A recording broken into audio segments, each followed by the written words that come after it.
ಹೊರಗ್ ಬರ್ತಾರ ಸ್ಟ್ರೈಕ್ ಮುಗಿಸ್ಕೊಂಡ್ ಆದ್ರೂ ಯಾವ್ದೇ ಎಷ್ಟ್ ನಮ್ ಕರ್ನಾಟಕದಾಗ ಎಷ್ಟ್ ಫ್ಯಾಕ್ಟ್ರಿಗಳು ಅದಾವ ಯಾವ ಇದನ್ನ ಯಾವ ಸಾಮಾನ್ಯ ವ್ಯಕ್ತಿವಿಲ್ಲ, ಎಲ್ಲ ರಾಜಕಾರಣಿಗಳು ಅದಾವ, ಎಲ್ಲ MLA MP ಇವ್ರು ಅದಾವ. ಆದ್ರೆ ಅವ್ರ MLA MP ಗಳು ಬಂದು ಸ್ಪಂದನೆ ನೀಡತ್ತಿಲ್ಲ.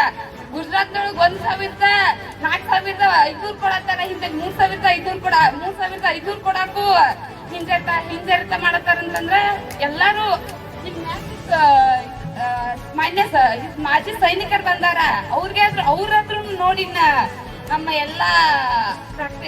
ಎಲ್ಲಾ ರೈತರುಗಳಿಗೆ ಒಂದ್ ಸ್ವಲ್ಪ ಸಪೋರ್ಟ್ ಕೊಟ್ಟು ಅವ್ರಿಗೆ ಅವ್ರ ನಿಗದಿತ ಬೆಲೆಯನ್ನ ನಿಗದಿಸಿ ಅವ್ರಿಗೆ ಒಂದು ಯೋಗ್ಯ ಬೆಲೆಯನ್ನ ಕೊಡ್ಬೇಕಂತೇಳಿ ಎಲ್ಲರಲ್ಲಿ ನಾವು ಕೇಳ್ಕೊತೀವಿ. ನಮ್ಮ ವಿದ್ಯಾರ್ಥಿಗಳಿಂದ ನಾವು ಕೇಳಕತ್ತೀವಿ. ಮೊನ್ನೆನೂ ಸ್ಟ್ರೈಕ್ ಮಾಡಿದ್ರ ಇದ್ದ ಹೊರಗಡೆ ಒಳಗ ನಾವು ಮೊನ್ನೆನೂ ಕೂಡ ಮಾತಾಡಿ ಹೋಗಿದ್ವಿ. ಅಂದ್ರೂ ಮೊನ್ನೆನೂ ಮಾತಾಡಿದ್ರೂ ಯಾವ್ದೇ ತರದ ಅವ್ರಿಗೆ ಸ್ಪಂದನೆ ನೀಡಿಲ್ಲ. ಅವ್ರಿಗೆ ಯಾವ್ದೇ ತರದ ನಿಗದಿತ ಬೆಲೆಯನ್ನು ಕೂಡ ಕೊಟ್ಟಿಲ್ಲ.